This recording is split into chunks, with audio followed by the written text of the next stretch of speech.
ፍሳቲዩብ እፍናቢ ቲዩብ የናንተው ሰብስክራይብ ያድርጉት። ለአይምሮ ምግብ ያግኙ። ሰብስክራይብ አድርገው ተከታትለው ምርጥ ዕውቀትን ይገብዩ። ፍሳቲዩብ የርሰው ምርጥ ቤተሰብ። ሰላም የፍሳቲዩብ ተከታታዮች በመላው ዓለም ያላችሁ ሰላም ናችሁ? ሰላማችሁ ይብዛ። እኔ በጣም ደህና ነኝ፣ ተመስገን አለሁ። ደስ ይላል። ሁሉ መልካም ሰላም እንደሆናችሁ ገምታለሁ። ሰላም ትሆናላችሁ ማለት ነው። ለዚህ ቻናል አዲስ ከሆናችሁ ሰብስክራይብ አድርጉ።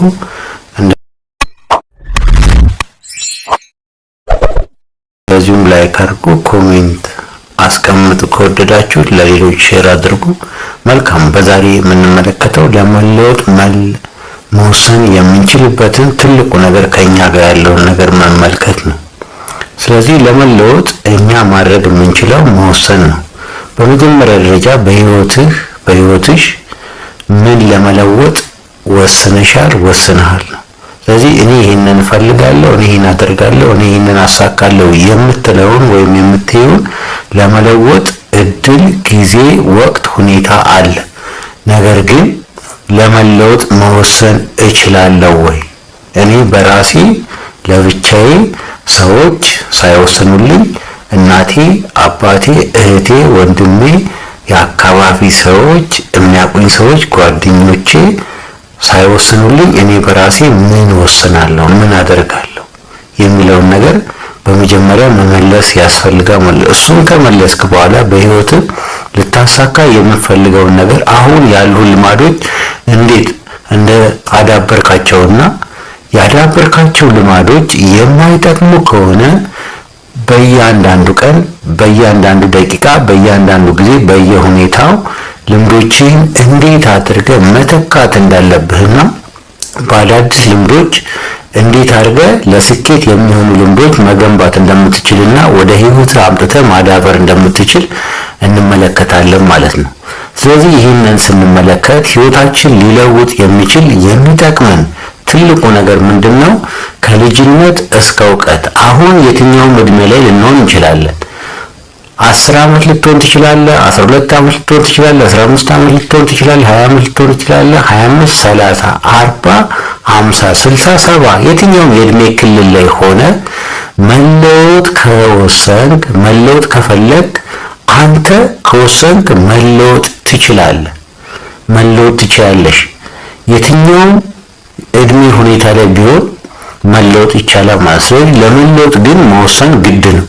ስለዚህ ምን እየወሰንክ ነው፣ ምን እየወሰንሽ ነው የሚለውን ስናይ ህይወታችን ለመለወጥ የምንችልበት ድንቅ ነገር ያለው እኛ በወሰንነው ልክ ነው ልንለወጥ የምንችለው። ስለሆነም የማይጠቅሙን በመተው በሚጠቅሙ ልምዶች በመተካት የማይጠቅም ልምድ ምንድነው ያለውን ነገር እኔ ጋር ያሉት ልምዶች የምን አይነት ናቸው፣ ለስኬት ይሆናሉ ወይ የሚለውን ነገር በደንብ መጀመሪያ ተፈትሻለህ ማለት ነው።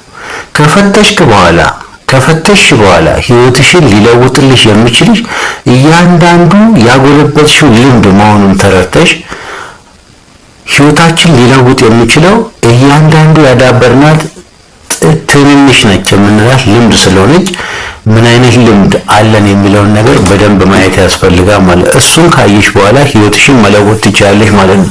ስለዚህ በህይወታችን ውስጥ ትልልቅ ነገሮችን ማሳካት የምንችልበት ትልቁ ነገር ያለው አእምሮአችን ነው። ስለዚህ በእያንዳንዱ ልምዳችን ውስጥ አእምሮአችን በቀላሉ ሊያሳካ የምንችልበትን ሐሳባችን ላይ ትኩረት አድርገን ህይወታችን ለመለወጥ ስንወስን ብዙ ነገሮችን ማስተካከል እንችላለን ማለት። ስለዚህ የማሰብ አቅማችንን ከፍ ልናደርግ ይገባል።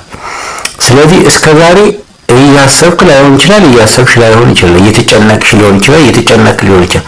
መጨነቅ ሳይሆን አስቦ ቆም ብሎ አይቶ እኔ ጋር ምን አይነት ልምድ አለ፣ ምን አይነት በጎ ነገር አለ፣ ምን አይነት ጥሩ ነገር አለ የሚለውን ያንን አጋጣሚ አይቶ ህይወትን ለመለወጥ መስራት ያስፈልጋል ማለት። ህይወትን ለመለወጥ መስራት የሚያስፈልገው ለምንድን ነው? በህይወታችን ውስጥ ትልልቅ ነገሮችን አድርገን ህልሞቻችን፣ ግቦቻችን፣ ራዕያችን በትክክል ኖረን እንድናልፍ እንደዚህ እንደ ጣት አሻራችን የተለየ ማንነታችን ለዚህ ምድር ማበርከት እንድንችል ማበርከት እንድትችል የፈጠራ ችሎታ ሊኖር ይገባል።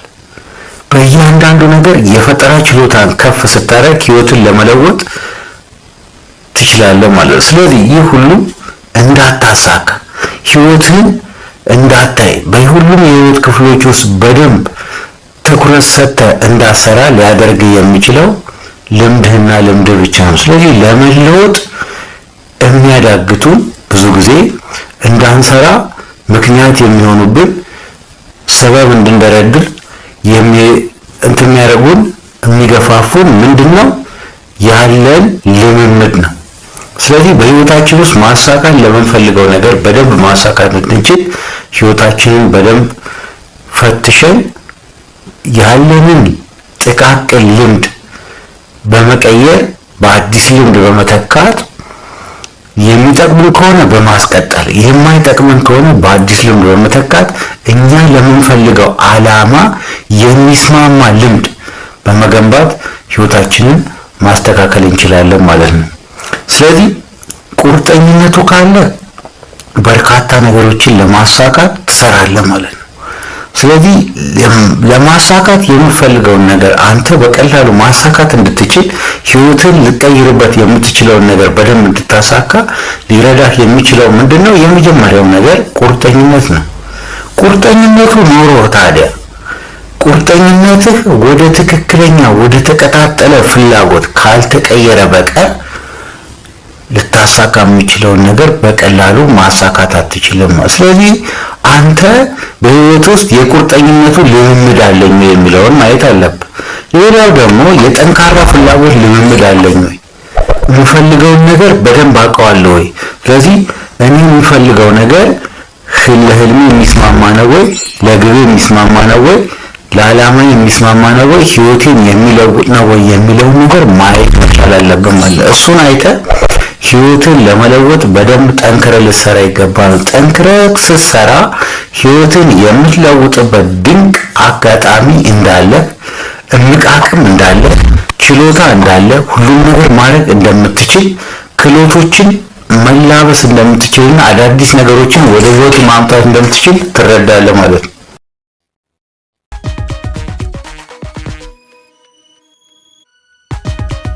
ፍስሐ ቲዩብ፣ እፍናቢ ቲዩብ የእናንተው። ሰብስክራይብ ያድርጉት፣ ለአእምሮ ምግብ ያግኙ። ሰብስክራይብ አድርገው ተከታትለው ምርጥ እውቀትን ይገብዩ። ፍስሐ ቲዩብ የእርስዎ ምርጥ ቤተሰብ